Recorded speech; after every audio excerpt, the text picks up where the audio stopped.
오늘 아침 하나님께서 우리에게 주시는 말씀은 로마서 8장 7절로 8절까지의 말씀입니다. 로마서 8장 7절로 8절 말씀, 우리 주님의 말씀 함께 받들어 읽습니다. 육신의 생각은 하나님과 원수가 되나니 이는 하나님의 법에 굴복지 아니할 뿐 아니라 할 수도 없습니다. 육신에 있는 자들은 하나님을 기쁘시게 할 수 없느니라. 아멘. 저는 오늘 본문 말씀을 통해서 육신의 생각을 버리라 라는 제목으로 주의 말씀을 선포하도록 하겠습니다. 미국의 철학자였던 윌리엄 제임스라는 사람이 아주 유명한 이야기를 했습니다. 생각은 행동을 만들고, 행동은 습관을 만들고, 습관은 인격을 만들고, 인격은 운명을 만들고, 운명은 인생을 만든다 라고 했습니다. 생각의 중요성을 강조한 말입니다. 그가 이야기하고 있는 생각은 단순히 우리의 마음속에 품고 있는 어떤 것을 의미하는 것 아닙니다. 생각이라는 것이 곧 인간을 지배하는 원리요 힘으로서의 그 중요성을 이야기하는 겁니다. 하나님의 말씀도 인간의 영혼의 상태가 두 가지 중 하나다 이렇게 이야기합니다. 결국 육의 지배를 받는 육신의 사람이냐 아니면 성령의 지배를 받는 영의 사람이냐 이렇게 두 가지 외에는 없다라고 강조해서 알려줍니다. 중간 상태가 없는 거지요.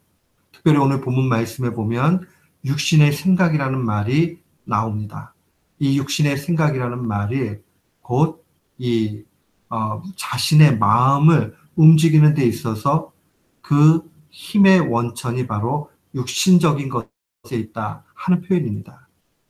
이 신약 성경을 기록하고 있는 헬라어를 보면 이 육신에 대해서 두 가지 단어를 사용합니다. 하나는 사르크스라는 단어인데 이 단어는 주로 인간의 본성을 표현할 때 사용을 합니다. 반면에 소마라는 단어가 있는데 이 소마는 우리 육체 덩어리, 이 살아있는 육체를 표현할 때 사용을 합니다. 보통 우리가 사르크스라는 단어가 나오면 이것이 거의 바울에게 있어서는 본성을 의미하는 거기 때문에 이 육신이라고 표현이 되어 있지만 우리의 몸이기보다는 더 많은 부분에 성령의 지배를 받지 못하고 있는 그 상태를 의미합니다. 그러니까 성령의 지배를 받지 못하면 영의 생각을 하지 못하고 육의 생각을 하는 것이고 그것은 사탄의 지배를 받는다 보면 틀림이 없습니다. 타락한 인성의 그 본질 자체를 표현한 말입니다. 하나님께서 우리에게 함께 하시지 않고 성령님이 개입하지 않고 우리를 통제해 주지 않고 함께 하심이 없게 되면 인간은 그 자체로 악함의 극치로 나타납니다. 시편 73편에서 시편 기자는 이렇게 고백합니다. 내가 이같이 우매 무지함으로 주 앞에 짐승이 오나 내가 항상 주와 함께하니 주께서 내 오른손을 붙드셨나이다. 하나님이 함께 하실 때는 우리의 오른손을 붙잡아 주셔서 힘있게 인도해 주지만은 우리가 그냥 하나님이 개입하지 않고 내버려 두시면 우매무지한 짐승과 진배 없다라는 겁니다. 마치 이 웨슬리가 인간의 본성을 이야기할 때에 사탄과 마귀의 혼합물이다 라고 그렇게 이야기한 것. 그 말과 틀림이 없는 겁니다. 이 짐승과 같은 그러한 얼룩진 그러한 죄악이 우리 가운데 있다는 겁니다. 오늘 본문 말씀은 육신의 생각에 있는 영혼이 어떠한 모습으로 나타나는지 그 특징을 분명하게 설명을 합니다. 한마디로 이야기하면 하나님의 법에 굴복지 않는 겁니다. 영적으로 무능한 거지요. 이 굴복지 않는다라는 이 말은 하나님께 압도되지 않는 인생을 표현하는 그러한 말입니다. 우리가 하나님의 그 말씀의 법을 귀히 여기고 압도돼야 되는데 그 말씀에 압도되지 않고 있게 되면 그것으로 끝나지 않고 영적으로 무능하게 되고 죄를 짓게 되고 결국 하나님과 원수가 되고 마는 겁니다. 점점 하나님을 멀리하게 됩니다. 이 타락한 인생에는 그 특징적인 모습이 있습니다. 그것은 다 같이 하나님의 얼굴, 하나님의 낯을 피하게 됩니다. 아담과 하와가 타락했을 때에 하나님의 낯을 피해서 숨었습니다. 가인이 이 하나님께서 네 동생 어디 있느냐 라고 얘기하니까 내가 동생 지키는 자냐라고 얘기하면서 안색이 변하고 화를 냈습니다. 그리고 하나님의 그 얼굴을 피해서 두려워하는 모습이 분명히 기록되어져 있습니다. 요나는 어떻습니까? 그가 범죄하고 나서 얼굴을 들지 못하고 또한 도망치는 모습을 분명히 보게 됩니다. 범죄 이후에 이 하나님의 낯을 피하는 것은 공통적인 인간의 모습입니다. 하나님의 낯을 피했다는 말은 관계에 문제가 생겼다는 것이고 단절되었다는 겁니다. 우리가 자꾸 죄 짓게 되면 하나님의 법에 순종하지 않게 되면 하나님을 멀리하게 돼 있는 겁니다. 그거는 당연한 법칙입니다. 따라서 우리가 육신의 생각 가운데 있으면 영적으로 죽는다 하는 그 사실을 분명히 깨달아야 됩니다. 사랑하는 성도 여러분, 우리가 어떻게 하면 이 육신의 생각에서 벗어날 수 있습니까? 먼저 우리가 기억해야 되는 것은 회개를 통해서 우리는 육신의 생각에서 벗어날 수 있습니다. 자신의 잘못을 깨닫고 하나님께 용서를 구하는 것, 그게 바로 회개고 그 회개에서 모든 새로움이 시작이 됩니다.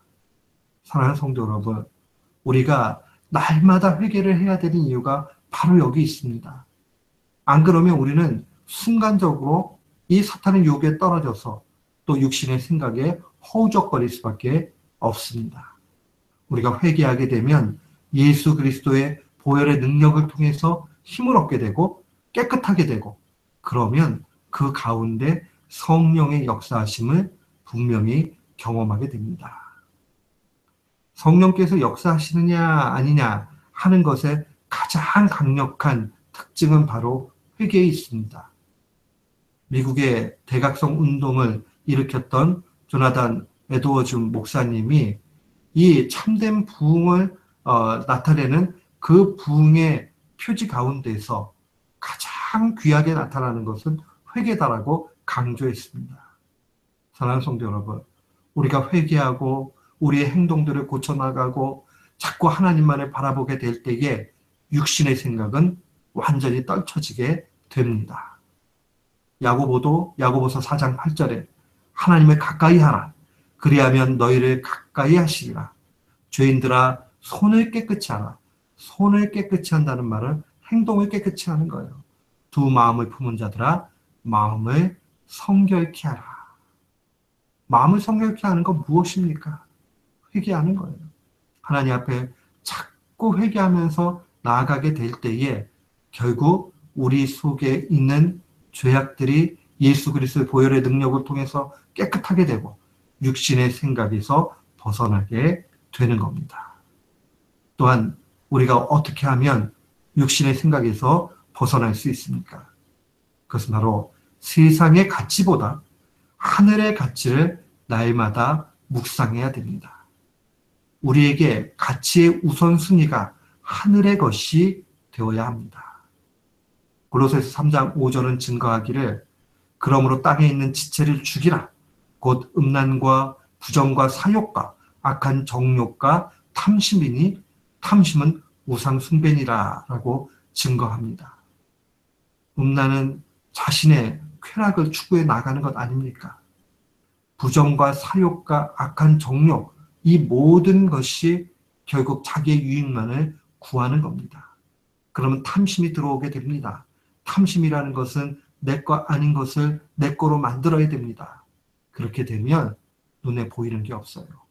그러면 눈에 보이는 게 최고가 되게 돼 있습니다. 단순히 세속적인 것이. 그러면 그것은 바로 하나님을 대체하는 일로 나타납니다. 우리는 세상의 가치보다 하늘의 가치를 먼저 우선해야 됩니다. 그래야 사탄의 유혹에 빠지지 않게 돼요. 오늘날 우리가 살아가면서 돈으로 해결할 수 있는 것 얼마나 많습니까? 돈의 유혹, 명예의 유혹, 쾌락의 유혹, 이것에서 벗어나는 것. 그래서 하늘나라를 바라보고 하늘의 신령한 것을 날마다 묵상하며 나아갈 때에 그때에 우리에게 참된 영의 생각들이 나타나는 겁니다. 지금은 하나님의 나라에 가신 서울대 종교학과의 주임 교수를 역임했던 신사원 박사님이란 분 계십니다. 이분의 연표를 보면 한 가지 재밌는 것이 나타납니다. 옛날에 국무총리를 하셨던 김종필 씨가 공화당의 제2인자로 대통령 고문격인 전국 재건 본부장 부장 자리를 제의했다고 합니다. 그때 그가 이렇게 이야기했대요. 내가 그 시시한 걸 왜 해? 하고 거절했답니다. 이게 명예욕이 있고 조금 더 세상에서 출세하고자 하는 사람한테는 얼마나 좋은 기회입니까? 그러나 그는 하늘의 것 바라보고 그 시시한 거 왜 해? 라고 그렇게 이야기했다고 해요.